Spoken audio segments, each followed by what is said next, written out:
Naruto? Gumising ka! Naruto! Tumigil ang chakra point sa tiyan niya. Ibig sabihin maghapon siyang walang malay. Pero, sino gumawa nito? Kuya ko! Laro tayo ng taguan? Hindi ko alam na ganito magalit si Himawari. Nakakapangilabot. Nandito ka ba?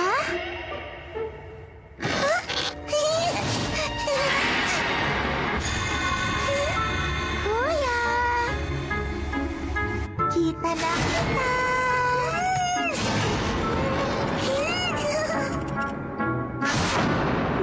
Mula nung araw na yon, sumumpa ako na hindi ko nagagalitin si Himawari dahil buhay ko ang magiging kapalit. Akala ko mamamatay na ako noon. Hindi ko pala pwedeng pagtaguan yung Byakugan. Napakadaya nun. Mula rin nung araw na yon, nung naging Hokage siya, halos hindi na umuwi yung magaling naming tatay.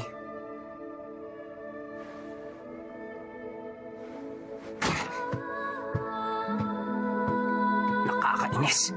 Kahit ngayon lang, hindi pa ba niya magawang umuwi dito? Nandito na ako! Nilalagnat daw si Himawari. Ayos lang ba ang kapatid mo? Papa, paano yung trabaho mo? Iniwan ko rin si Shikamaru at ang Kage Bunshin ko. Sandali lang, Papa. Yung balabal niyo, baliktad ang pagkakasuot. Ha? Seryoso?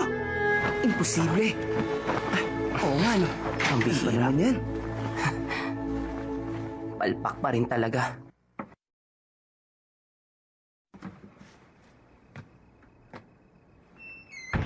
Hamburger steak? Hindi pwede yun. Hamburger steak! Lugaw lang. Ang kulit nyo naman eh! Sabi nga ni Himawari, gusto raw niya kumain ng hamburger steak! Hindi niya pwedeng kainin yan. Kapag may sakit ang tao, dapat lugaw lang ang kakainin. Teka, sandali lang. Hamburger steak! Wala nga siyang laglat eh! Ba't di pa rin pwede? Pag sinabi ko hindi pwede, hindi pwede. Siya nga may gusto ng hamburger steak eh! Sabing lugaw lang eh. Hamburger steak! Hindi naman ikaw yung kakain eh. Sinabi ko nga ako kakain! Basta lugaw! Kayong dalawa, makinig kayo. Kung mag-iingay lang kayo, doon na lang kayo sa labas.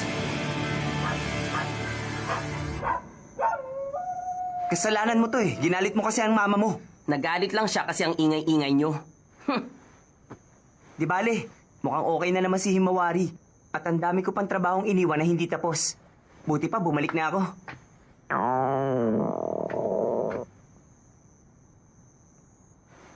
Ano sa tingin mo? Gusto mo kumain muna? Ha? Tayong dalawa? Di ba sabi niyo marami pa kayong trabaho? Hindi pa kasi ako kumakain mula kanina eh. Tsaka, hindi ko kaya magtrabaho habang gutom. Ayaw mo ba?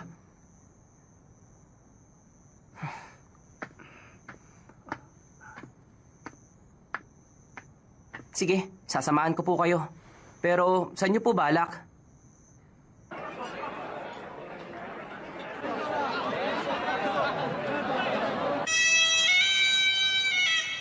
Bata pa ako.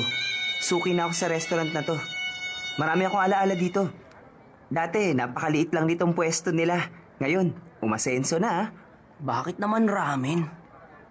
Ikaw daw ah, pag may pagkakataon wala kang ibang kinakain kundi hamburger. Sumbong yun ng mama mo. Hindi magandang diet yun para sa isang bata.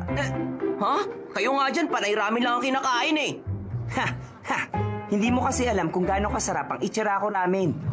Ang sustansyang nilalaman ng isang bowl ng ramen ay katumbas lang sa food pills. Ininumungkahi yun para sa lahat ng mga Johnny ng bayang ito. At kabilang din doon ang Hokage. Talaga? Totoo po ba yun? Welcome po! Aba, matagal-tagal na rin po ikapito. Marami kasi akong inaasikaso eh. Pasensya na ah. Naku, wala yun. Alam naming abala kayo. Aba, isinama niyo rin pala ngayon ang anak ninyo. Kumusta po? Grabe, talagang lumaki ka na mula nung huli kitang nakita. Hindi, isip bata pa rin siya hanggang ngayon. Ano pong order niyo? Ah, 2 special ramen. At saka... Pwede ba tong Naruto gift certificate ko? Ah, syempre naman po. Ang Ang papa ko na nagpunda ng tindahang ito, nagbigay sa inyo niyan para sa kasal ninyo. Ikinararangal po namin. At isa pa, salamat din po sa suporta niyo bilang bayani ng mundo ng mga ninja kaya lumaki ng ganitong tindahan namin. Ayun oh!